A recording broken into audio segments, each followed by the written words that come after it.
O vídeo já vai começar, mas antes, não se esqueça de se inscrever neste canal e ativar as nossas notificações.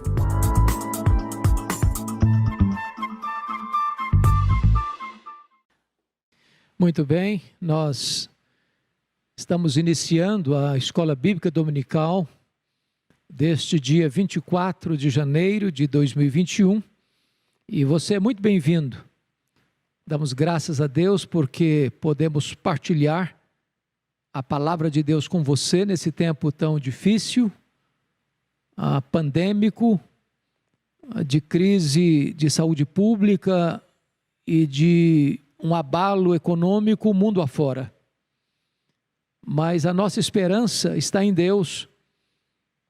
O mundo muda, a sociedade muda, os valores mudam, mas a palavra de Deus permanece a mesma. Deus permanece o mesmo. E nós estamos aqui não para trazer para você opiniões de homens, correntes filosóficas, ideologias humanas. Nós estamos aqui para compartilhar com você a imutável palavra de Deus.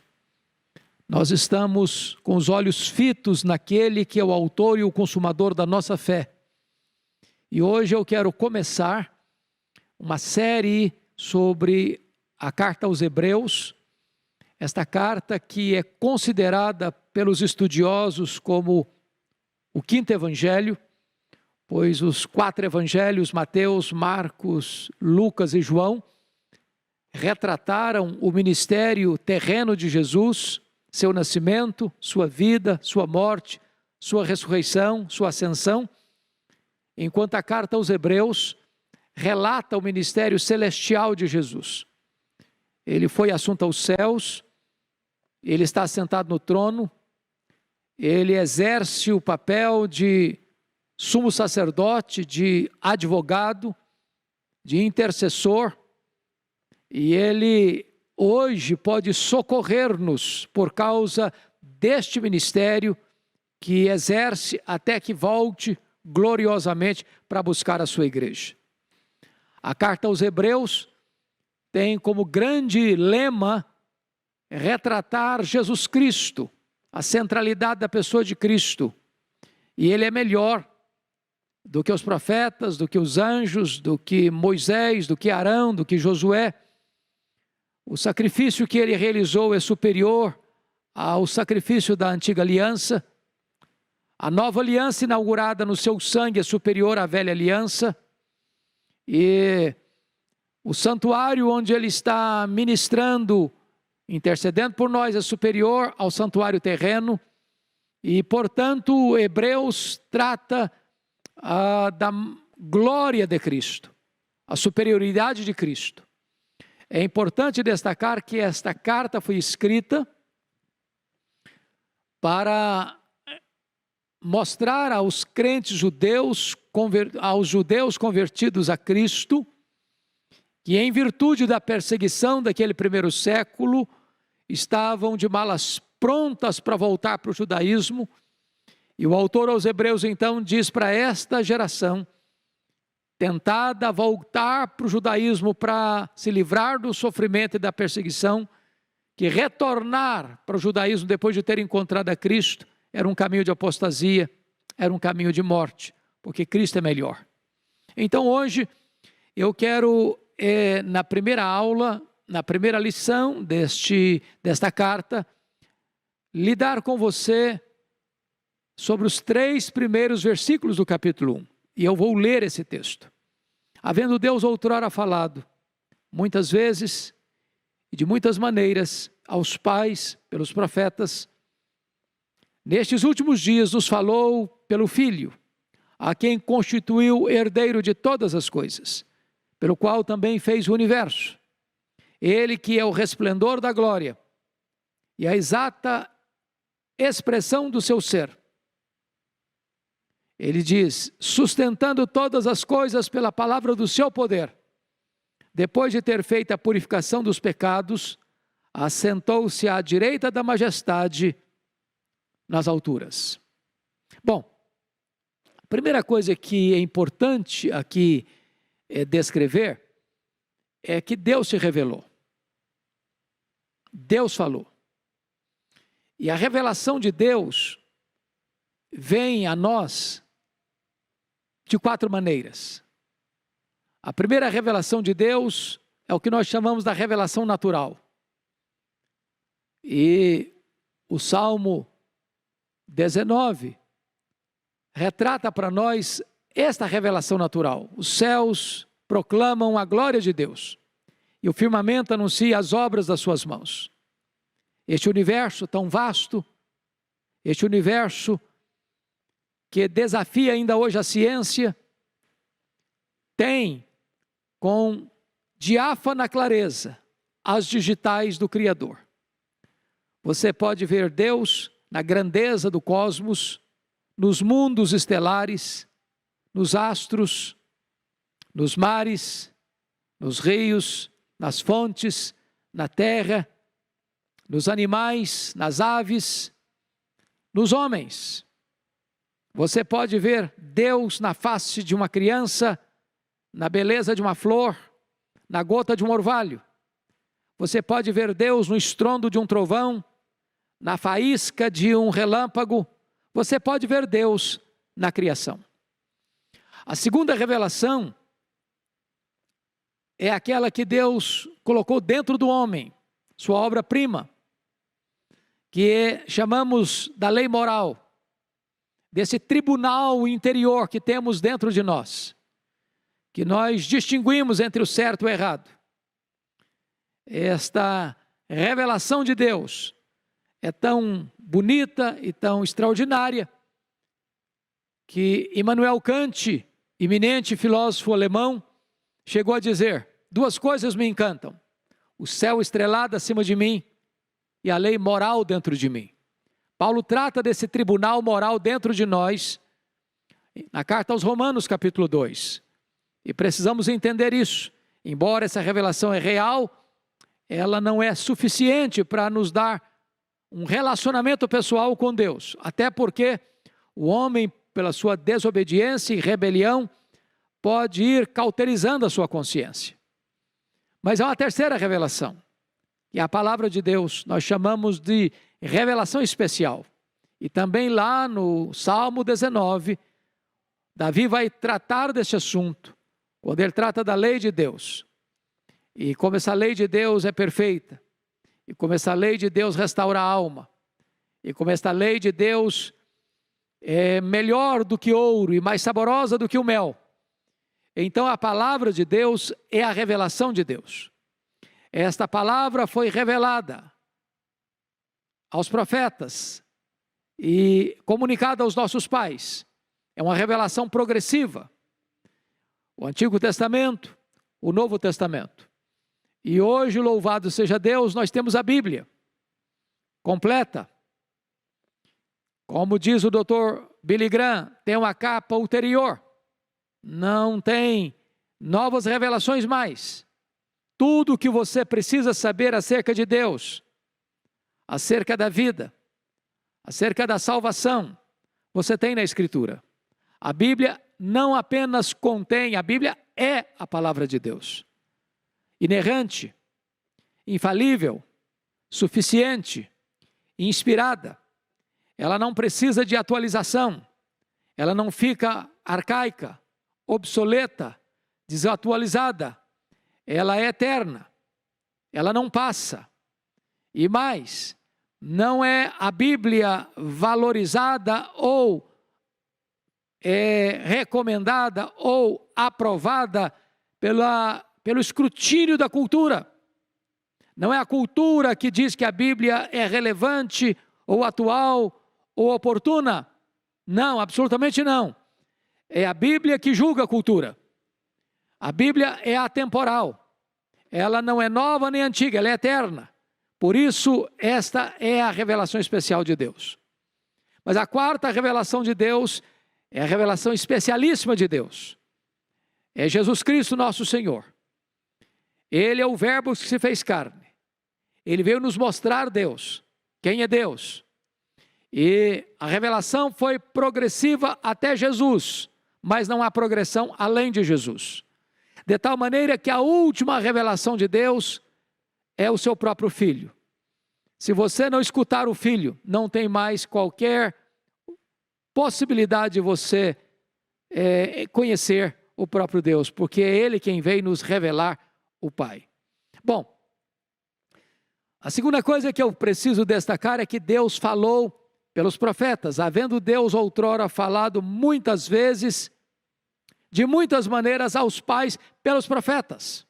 Então Deus levantou os profetas, Deus chamou os profetas, Deus revelou os seus profetas, Deus deu a sua palavra aos profetas, veio a palavra do Senhor a este, aquele outro profeta, e eles falaram da parte de Deus. Assim diz o Senhor, com integridade, com fidelidade, com firmeza, com ousadia, com coragem, muitas vezes, de muitas maneiras. Então nós temos aí vários estágios sucessivos desta revelação, de tal forma que a lei não está em oposição à graça.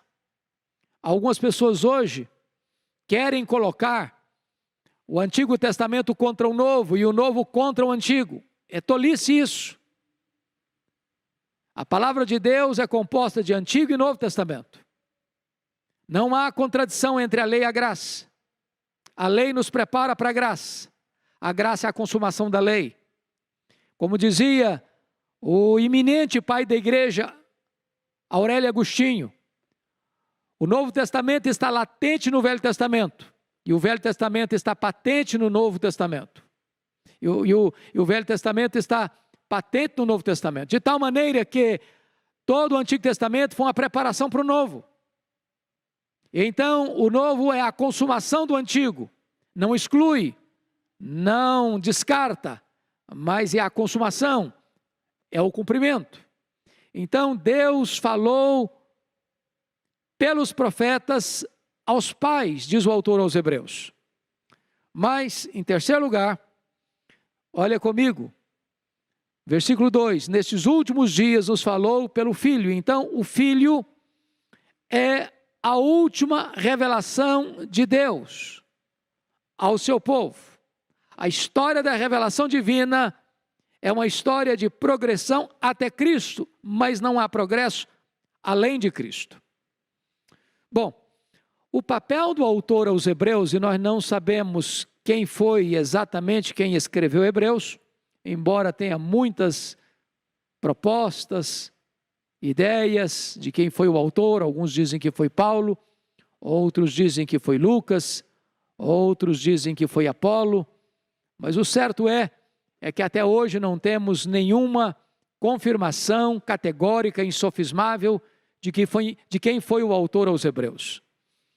Mas, diferentemente das outras epístolas do Novo Testamento, Hebreus começa sem introdução, não afirma quem é o seu autor, porque ele tem um assunto tão urgente a tratar que ele vai direto ao assunto. E a grande temática, certamente, de Hebreus é mostrar para nós a superioridade de Cristo. E aqui no texto lido, ele vai mostrar a superioridade de Cristo em relação aos profetas, porque ele diz no verso 1 que Deus falou muitas vezes, de muitas maneiras, aos pais pelos profetas, mas agora ele nos fala pelo Filho. E ele está contrastando então profetas e Filho, e mostrando a superioridade do Filho em relação aos profetas. E eu quero elencar aqui 9 razões pelas quais o Filho é superior aos profetas. Primeiro, o Filho é superior aos profetas porque Jesus é a última e final voz profética de Deus aos homens. Nesses últimos dias nos falou pelo Filho. Chegou ao clímax, ao acme, ao apogeu, ao pináculo da revelação. Não tem como mais avançar. Não tem novas revelações. Deus chegou ao máximo apresentando o seu Filho. É por isso que Jesus diz, quem me vê a mim, vê o Pai, porque eu e o Pai somos um. Então Jesus é a suprema voz profética de Deus aos homens. Segundo lugar, Jesus é o incomparável Filho de Deus. Olhe você comigo, nos últimos dias nos falou pelo Filho. Filho aqui está em maiúsculo. Porque embora você e eu, que cremos em Jesus, recebemos o poder de sermos feitos filhos de Deus, conforme João 1,12, Jesus é filho de Deus num sentido que nem você nem eu somos filhos de Deus. Nós somos filhos de Deus, adotados na família de Deus. Mas Jesus é filho de Deus, sendo Ele da mesma essência, da mesma natureza de Deus, coigual, coeterno e consubstancial com o Pai. Jesus é filho de Deus, tendo Ele os mesmos atributos de Deus. E mais, Jesus é o Filho de Deus, tendo Ele o mesmo poder de realizar as mesmas obras de Deus. Nesse sentido, só Ele é Filho de Deus. Ele é divino, Ele é eterno, Ele é autoexistente, Ele é imenso, infinito, eterno, imutável. Ele é onipotente, onipresente, onisciente. Ele é transcendente e soberano. Ele é o Filho de Deus, não um Filho de Deus. Ele é único, indisputável, singular, incomum, absoluto. Mas em terceiro lugar, Jesus é superior aos profetas porque Ele é constituído por Deus como herdeiro de todas as coisas, diz o verso 2, a quem constituiu herdeiro de todas as coisas. É claro que isso está se referindo à obra da redenção, porque antes que houvesse mundo, Jesus já tinha glória eterna com o Pai. Ele já era, antes do começo, do início, Deus, com todos os privilégios e prerrogativas da sua divindade. É por isso que João abre o seu evangelho dizendo, no princípio era o verbo, e o verbo estava com Deus, e o verbo era Deus. Então, antes que houvesse mundo, Jesus, pré-encarnado, já desfrutava de toda a glória do Pai. Era um com o Pai. Procedeu eternamente do Pai. Desta maneira, ele aqui é constituído herdeiro de todas as coisas, no sentido da sua obra redentiva, na cruz do Calvário. Então agora ele herda todos aqueles que são gerados pelo Espírito, todos aqueles que nasceram de novo por obra do Espírito Santo, aqueles que são seus irmãos, ele é o primogênito, entre os muitos irmãos, o unigênito de Deus, veio para que, por meio da sua morte, da sua ressurreição, da sua obra redentora, muitos outros filhos de Deus fossem gerados, fossem adotados e fizessem parte da família de Deus. Mas, em quarto lugar, Jesus é superior aos profetas, diz o verso 2 ainda, porque, diz o texto, ele, pelo qual também fez o universo. Deus criou o universo por meio do seu Filho. Isso é espantoso, isso é fantástico. É o que o próprio apóstolo João também afirmou no seu Evangelho, capítulo 1, versículo 3. Todas as coisas foram feitas por intermédio dele, e sem ele, nada do que foi feito se fez. Como diz também Colossenses 1,16, ele criou todas as coisas, as visíveis e as invisíveis. Este vasto universo, com mais de 93 bilhões de anos-luz, os mundos estelares, as galáxias, tudo isso veio à existência pela palavra criadora, pelo verbo, Jesus Cristo. O mundo foi feito por ele. Ele chamou à existência as coisas que não existiam. Ele foi o agente da criação. A matéria não é eterna, como pensavam os gregos. O mundo não veio à existência por geração espontânea. O mundo não veio à existência por uma mega explosão. O mundo não veio à existência por uma evolução de milhões e milhões de anos.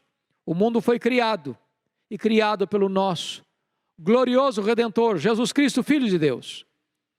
É maravilhoso você entender isso. Este mundo foi criado, porque eterno só Deus o é. E Jesus é o eterno Filho de Deus. Por isso ele é incomum, singular, incomparável. Nenhum profeta, nenhum apóstolo, nenhum homem, por mais rico, por mais poderoso, por mais culto, por mais abrangente que fosse o seu conhecimento, jamais pode ter esta prerrogativa de ser o Criador de todas as coisas. Esta é uma obra divina e, portanto, se Jesus é o Criador, Ele é Deus, porque só Deus pode trazer à existência as coisas que não existiam. Mas em quinto lugar, Jesus é superior aos profetas porque Ele é o resplendor da glória. Diz aí o versículo 3, Ele que é o resplendor da glória. Esta é a expressão belíssima, porque glória não é um atributo de Deus, como é, por exemplo, a santidade, a justiça, a misericórdia, ou mesmo os atributos incomunicáveis de Deus, como é a autoexistência, imensidão, infinitude, imutabilidade, eternidade, onipotência, onipresença, onisciência e transcendência. A glória é um termo teológico que representa todos os atributos de Deus no seu resplendor máximo. Então, é a manifestação de Deus. A glória de Deus é a manifestação plena de Deus. Jesus Cristo é a exata expressão do ser de Deus, porque Ele é o resplendor da glória. Ele é esta própria lâmpada que reflete a glória de Deus. É dele que irradia a glória de Deus. Você quer conhecer quão grande Deus é? Olhe para Ele. Você quer saber quão santo Deus é? Olhe para Ele. Você quer saber quão amoroso Deus é? Olhe para Ele. Você quer saber quão justo Deus é? Olha para Ele. Ele reflete Deus. Ele resplandece Deus. Ele apresenta Deus. Ele veio para nos mostrar o Pai. E Ele é o resplendor da glória. Mas diz ainda, em sexto lugar, que Ele é superior aos profetas porque Ele é a exata expressão do ser de Deus. Os profetas podiam dizer, olha para Ele, e aponta para Deus. Apresentavam Deus, anunciavam Deus, proclamavam Deus. Mas Jesus disse, olha para mim e vejam Deus. A palavra aqui, no grego, para a expressão exata, é a palavra caráter no grego. E esta palavra era usada para as moedas que circulavam na época do autor, aos hebreus, com a efígie, com a imagem do imperador, mostrando a reprodução precisa do original. Então, Jesus é a exata expressão do ser de Deus. Ele não é uma cópia adulterada. Ele não é uma xerox. Ele é a exata expressão do ser de Deus. Ele diz, quem me vê a mim, vê o Pai. Ele tem os mesmos atributos do Pai. Ele realiza as mesmas obras do Pai. Porque Ele e o Pai são um, eles são da mesma natureza, da mesma essência, da mesma substância. Deus de Deus, luz de luz, coigual, coeterno e consubstancial. Mas em sétimo lugar, Jesus é superior aos profetas, porque o verso 3 diz assim ainda, sustentando todas as coisas pela palavra do seu poder. Em outras palavras, Jesus não é apenas o Criador, Ele é também o sustentador. Ele não é apenas Criador, Ele é também o Deus da providência.